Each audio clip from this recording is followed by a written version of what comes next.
Alright, isang mapagpalang umaga po sa ating lahat. Tayo po ay muling nagbabalik. Ako po ang inyong abang lingkod, Pastor Erwin Jan Rimos, the Senior Pastor of the Shepherds Independent Baptist Church dito po sa lugar ng Hinubaan, Negros. At nais ko pong mag-share sa ating lahat ng isang mahalagang katotohanan dito po sa salita ng Panginoon patungkol sa plurality ng Diyos, the plurality of God. So ayon po mga kapatid sa Genesis chapter 1 verse 1 and verse number 26, ganito po ang pagkasabi ng salita ng Diyos.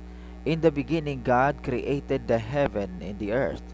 Verse number 26, sabi po ng Bible, ang lumalang ay hindi po nag-iisang Diyos. Verse 26, and God said, let us make man in our image, after our likeness, and let them have dominion over the fish of the sea, and over the fowl of the air, and over the cattle, and all over the earth, and over every creeping thing that creepeth upon the earth. So napakahalaga po ng katotohanan ito sapagkat marami po ang nalilito. Ano ba talaga? Mayroon ba talagang nag-iisang Diyos? O meron pang Diyos maliban sa tinatawag na monogod? Alam niyo po mga kapatid, ang salitang God sa Bible, yan po ay galing sa Hebrew word na Elohim. Ang Elohim po ay plural form. Plural ang kanyang ibig sabihin. Elohim is a word which is singular in form but plural in meaning. Ang Elohim po na siyang pinanggalingan ng salitang God ay collective noun. Katulad po siya ng family. Katulad po siya ng people. Collective noun po ang tawag diyan mga kapatid. Ang team, pag sinabi mong isang team, yan po ay singular in form but plural in meaning. Collective noun po yan. Kaya tama po ang sinasabi ng John chapter 1 verse 1 na hindi lang iisa yung creator. Sabi po ng John chapter 1 verse 1, in the beginning was the Word, and the Word was with God, and the Word was God. The same was in the beginning with God. All things were made by Him, and without Him there's nothing made that was made. Ito po ay tumutukoy sa Panginoong Hesus, na siya po nung pasimula ay kasama na ng Diyos at siya ay Diyos din. Siya po ay nagkatawang tao according to verse number 14 ng John chapter 1, and the Word was made flesh and dwelt among us, and we beheld His glory, the glory of the only begotten of the Father, full of grace and truth. So mahalaga po na alam natin ang katotohanan ito. Ang Creator po ay hindi monogod. Hindi po nag-iisa ang Creator. Kasama na po ang God the Father, God the Son, and God the Holy Ghost in the beginning. Tingnan po ninyo ang Genesis 1 verse 2. And the earth was without form and void, and darkness was upon the face of the deep, and the Spirit of God moved upon the face of the water. Nandiyan po ang banal na Espiritu na tinawag na Spirit of God. Alam niyo po ba na ang salitang God ay plural? Collective noun po.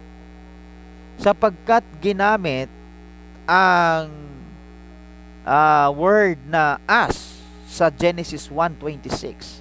Ang sabi po niya, and God said, ang nagsasalita po ay ang God na Elohim, let us make man in our image, after our likeness, and let them have dominion over the fish of the sea, and over the fowl of the air, and over all the earth, over every creeping thing that creepeth upon the earth.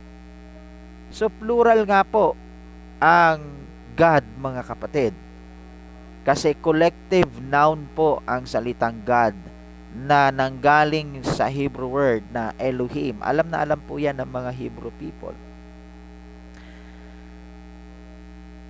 Etong Lord na ito or itong God na ito ay Lord. Etong Lord po na sinasabi ng Bible ay the same time God din po. Tingnan po ninyo ang Genesis 3:22. And the Lord, capital L-O-R-D, na nanggaling naman po ito sa tetragrammaton na YHVH, translated to Jehovah or Yahweh.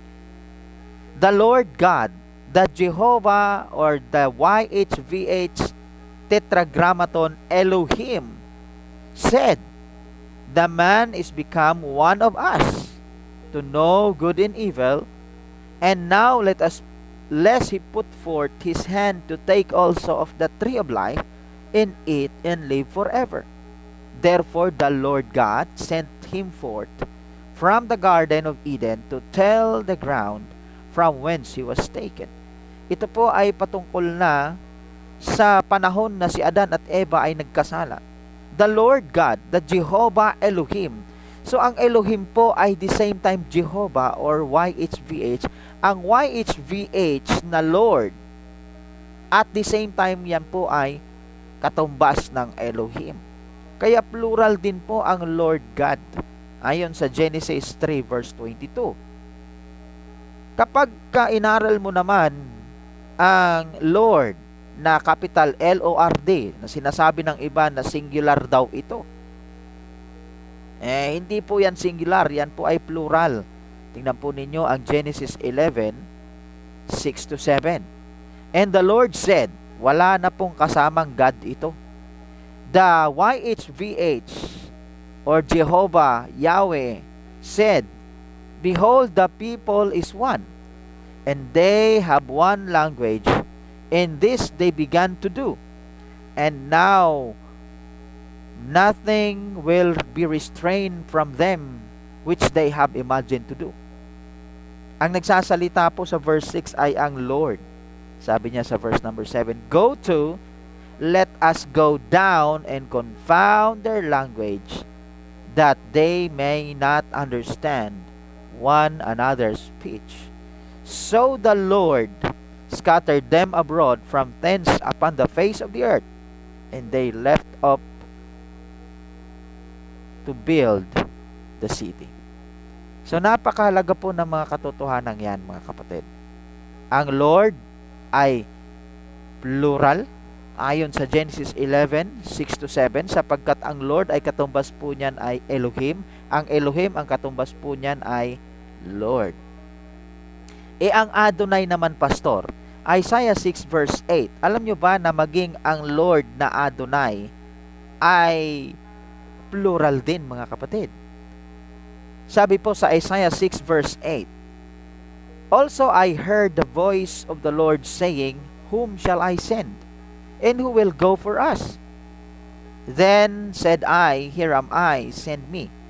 And he said, go and tell these people, hear ye indeed, but understand not, see ye indeed, but perceive not. Ito po ay patungkol naman sa kung sino ang ipapadala. Ito po ay nangyari, mga kapatid. At ito po ay according sa vision. Itong still small voice na ito. At nakita po ni Isaiah sa kanyang vision. Sino ang ipapadala? Who will go for us? Ginamit po yung word na us. Ang ibig sabihin ay plural. Kaya kung ang kinikilala mong Diyos ay monogod, nag-iisa, hindi po nagkakaisa, delikado po yan. Kasi yan po ay hindi biblical. Sapagkat ang biblical, mga kapatid, na Diyos ng Biblia ay hindi po nag-iisa. Nagkakaisa po ang Diyos.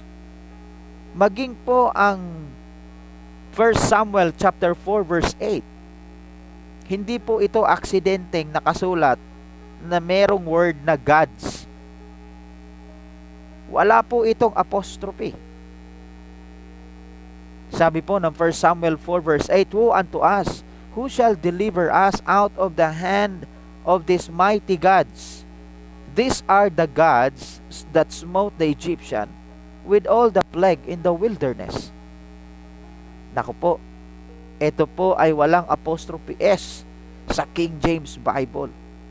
Kaya tama po ang sinasabi ng 1 John 5:7, For there are three that be record in heaven, the Father, the Word, and the Holy Ghost. In these three are one. Ang tunay na Diyos, mga kapatid, na biblical ay three united God. Tatlo na nagkakaisa. Kaya po siya tinawag na one God.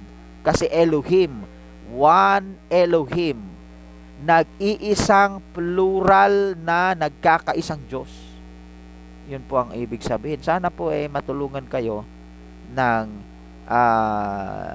video na ito. Tayo po'y manalangin. Amang banal, dakilang Diyos, pagpalain po ninyo ang inyong mga salita. I-bless po ninyo ang makakapanood ng video ito. At pagpalain, sana po'y maging tulong ito sa aming pag-aaral ng mas malalim sa inyo po mga salita. In Jesus' name I pray. Amen and amen. Magandang araw po at maraming salamat sa ating lahat.